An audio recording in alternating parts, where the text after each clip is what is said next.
अस्सलाम वालेकुम जी। I am doctor Imran from prevention and cure. आज हम बात करेंगे कॉन्स्टिपेशन के हवाले से। कब्ज़ किसे कहते हैं? सबसे पहले तो इसको डिफ़ाइन करना आना चाहिए कि किस पेशेंट को हम लेबल कर सकते हैं कि आपको कॉन्स्टिपेशन है, और इसको डायग्नोज़ कैसे किया जाए, इसकी कॉज़ को कैसे तलाश किया जाए, और एंड पे उसका ट्रीटमेंट को डिस्कस करेंगे। सबसे इम्पोर्टेंट बात है कि कॉन्स्टिपेशन की डेफिनेशन सिनेरियो बेस है। कॉन्स्टिपेशन का मतलब ये है कि हर पेशेंट में इसकी डेफिनेशन डिफरेंट होगी, कि आपके जो नॉर्मल बावल हैबिट्स जो आपके बचपन से हैं वो डिस्टर्ब हो जाएं। बहुत सारे लोग एक दिन में 2 दफ़ा बावल हैबिट्स करते हैं, टॉयलेट जाते हैं। बहुत से लोग एक दिन में 1 दफ़ा जाते हैं, और बहुत से लोग 2 दिन में 1 दफ़ा जाते हैं। अगर आपकी बावल हैबिट्स जो कि बचपन से मौजूद हैं और वो डिस्टर्ब हो जाती हैं, से दैट आप डेली या पहले बावल हैबिट्स करते हैं, टॉयलेट जाते हैं, लेकिन अब जो है 2 दिन में या 3 दिन में 1 दफ़ा आपको आ रहा है, तो इसको कब्ज़ कह सकते हैं। दूसरा कॉन्सेप्ट ये है कि आपको जो बावल कंसिस्टेंसी है, जो आपका पखाना आ रहा है वो बहुत सख्त आ रहा है, आपको ज़ोर लगाना पड़ता है, बाज़ दफ़ा पखाने की जगह पे दर्द होती है, या वो टूट टूट के आता है, लेकिन वो सख्त है। पहले के मुकाबले में पहले वो बिल्कुल नॉर्मल था, और उसमें वाटर कंसिस्टेंसी थी, सिलेंड्रिकल शेप में था, लेकिन अब जो है वो उसमें सख्ती है, और आपको उसको एक्सक्रीट करने में काफ़ी ज़ोर लगाना पड़ता है, टाइम भी ज़्यादा लगता है, और मोस्ट प्रॉब्ली बहुत से लोगों को पखाने की जगह पे दर्द भी हो सकती है, और बहुत से लोगों को वहाँ से खून भी आ जाता है। तो इसको आप कॉन्स्टिपेशन कह सकते हैं। कॉन्स्टिपेशन की मल्टीपल वजूहात हैं।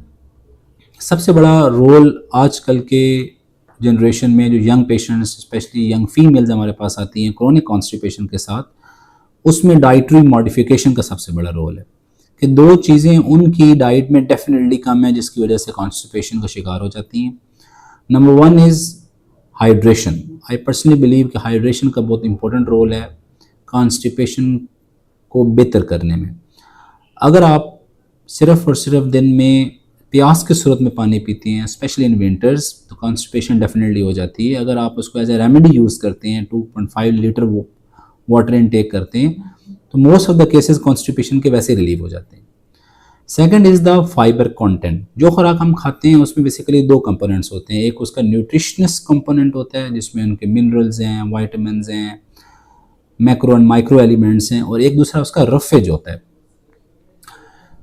तो जो खाने हम लोग खाते हैं वो अमूमन ड्राई खाने खाते हैं। फॉर एग्जांपल हम ऐसा सालन खाएंगे, या ऐसे ड्राई फ्रूट्स खाएंगे, या ऐसे हम फास्ट फूड खाते हैं जिसमें फाइबर कंटेंट ना होने के बराबर है। तो आपकी बॉडी के अंदर स्टूल्स को पास करने के लिए 2 चीज़ों का बहुत इंपॉर्टेंट रोल है। एक तो आपकी हाइड्रेशन स्टेटस का, और सेकेंडली आपके फाइबर का। फाइबर कहाँ से आएगा? आप गंदम करते हैं, गंदम में जो छिलका होता है वो आपका फाइबर है। फ्रूट खाते हैं, फ्रूट का छिलका फाइबर है, उसके अंदर भी फाइबर होता है। इसलिए आप जितने सैलड्स खाते हैं वो सारे फाइबर हैं। तो फाइबर ना होने की वजह से स्टूल्स हार्ड हो जाते हैं, और वो कॉन्स्टिपेशन की वजह बनते हैं।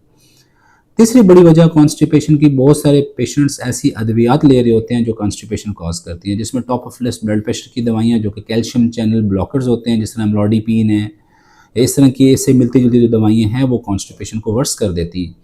इसके अलावा बहुत सी ऐसी दवाइयाँ जो कि एंटी डिप्रेसेंट भी इस्तेमाल होती हैं और कार्डिक के तौर पर भी इस्तेमाल होते हैं, जिस तरह ट्राईसाइक्लिक एंटी डिप्रेसेंट्स। ये कुछ दवाइयों की कैटेगरीज होती हैं जो कि कॉन्स्टिपेशन की वजह बनती हैं। तो हमें ये कंफर्म होना चाहिए कि जो अद्वियात वो ले रहे हैं उसको स्क्रीनिटाइज कर लिया जाए, क्या उसमें कोई ऐसी मेडिसिन तो नहीं है कि जो कॉन्स्टिपेशन का बायस बन रही है। कॉन्स्टिपेशन को कब सीरियस लिया जाना चाहिए? तब सीरियस लिया जाना चाहिए जब इसके साथ रेड साइंस आ रहे हों, रेड अलार्म्स आ रहे हों। कॉन्स्टिपेशन के साथ रेड साइंस क्या हो सकते हैं?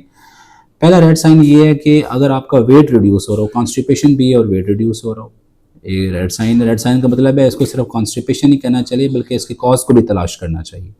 दूसरा बड़ा रेड साइन ये है कि आप ओल्ड एज हैं, 45 ईयर्स अबव आपकी एज है, और एकदम आपकी बावल हैबिट्स चेंज हो जाती हैं, मतलब एकदम आपको कॉन्स्टिपेशन डेवलप होती है और आप 50 के अराउंड आपकी एज है या इससे ज़्यादा है, तो उसको बिल्कुल सीरियस लें, क्योंकि अमूमन जो इस एज में कॉन्स्टिपेशन एकदम डेवलप होती है जो पहले से मौजूद ना हो, और वो ठीक ही ना हो रही हो, तो आपको कोलोरेक्टल कैंसर्स को, बड़ी आंत के कैंसर्स को हमेशा रूल आउट करना चाहिए। उससे कुछ इन्वेस्टिगेशंस होती हैं जो आपका फिजिशियन आपको प्रेस्क्राइब कर देगा।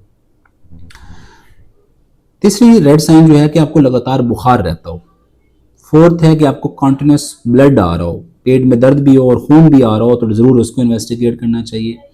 फिफ्थ बड़ी वजह आपको अनीमिया हो। अनीमिया का मतलब है आपका हीमोग्लोबिन ड्रॉप कर रहा हो, मीन्स आपका हीमोग्लोबिन पहले 14 है, कॉन्स्टिपेशन आपको न्यू ऑनसेट डेवलप हुई और आप 2-4 माह के बाद अपना हीमोग्लोबिन करवाते हैं और वो कंसिस्टेंट डिक्रीज होना शुरू हो जाए, तो उसको ज़रूर आपको इन्वेस्टिगेट करना चाहिए। खुदा न खास्ता आपकी बड़ी आंख में कोई मसला तो नहीं है जिसकी वजह से आपका ब्लड लॉस भी हो रहा है और आपको कॉन्स्टिपेशन भी है। तो ये कुछ आपके रेड साइंस हैं जिसमें आपको कॉन्स्टिपेशन को सीरियस लेना चाहिए। नॉर्मली जो कॉन्स्टिपेशन हमारे पास आती है वो क्रोनिक इडियोपैथिक कॉन्स्टिपेशन होती है और उसमें सबसे बड़ी वजह आपका फाइबर इनटेक और वाटर कंटेंट कम होना आपकी फूड के अंदर, और वैसे भी आप जो फ्लूइड्स लेते हैं वो बहुत कम होने। एक बहुत एशियन डाइट के हवाले से इंपॉर्टेंट मैं आपको एक चीज़ बताता हूँ कि आप जब भी खाना खाएं, अगर आपको कॉन्स्टिपेशन का इशू होता है तो कोशिश करें कि शोरबे वाले खाने खाएं, ऐसे खाने के जिसमें वाटर कंटेंट होता है। ईस्टर्न डाइट में ज़्यादा चीज़ें इस्तेमाल होती हैं। आप कोई भी खाना बनाते हैं तो हम सालन बनाते हैं, उसका कोई मील लेते हैं तो उसमें ज़्यादा वाटर कंटेंट होता है। ये बहुत बेहतर चीज़ है। जब आप वाटर कंटेंट वाले खाने लेते हैं तो कॉन्स्टिपेशन का रिस्क कम हो जाता है क्योंकि उसमें वाटर कंटेंट भी चला जाता है और उसमें हार्डनिंग ऑफ स्टूल भी नहीं होती।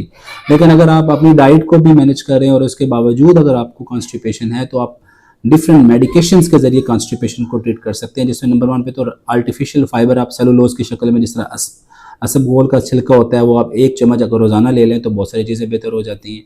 इसके अलावा कुछ लेक्सेटिव्स और स्टूल सॉफ्टनर्स आते हैं जो आप इस्तेमाल कर सकते हैं, और कुछ परगेटिव्स होते हैं। परगेटिव्स ऐसी दवाइयाँ होती हैं जो बेसिकली जो आपके इंटेस्टाइन्स की कॉन्ट्रैक्शंस हैं उसको वो बहुत तेज़ कर देती हैं। उनको डॉक्टर एडवाइस के ज़रिए कम बेच लेना चाहिए। लेकिन जो आपका रफेज है और जो आपका बेसिकली बहुत ज़्यादा आपका जो फाइबर डाइट है वो आप आर्टिफिशियल बेस पे भी ले सकते हैं और नेचुरल बेस पे भी ले सकते हैं। लेकिन कॉन्स्टिपेशन को सीरियस लेना चाहिए। इसको उम्मुल अमराज भी कहा गया है। कॉन्स्टिपेशन से डिप्रेशन जन्म लेती है, कॉन्स्टिपेशन से बाकी मसाइल जन्म लेते हैं। कॉन्स्टिपेशन नहीं होनी चाहिए किसी भी सूरत में, चाहे वो बेनाइन कॉज है या उसकी कोई क्रॉनिक और अग्रेसिव कॉज है, उसको इन्वेस्टिगेट भी करना चाहिए और उसको ट्रीट भी करना चाहिए। Thank you so much.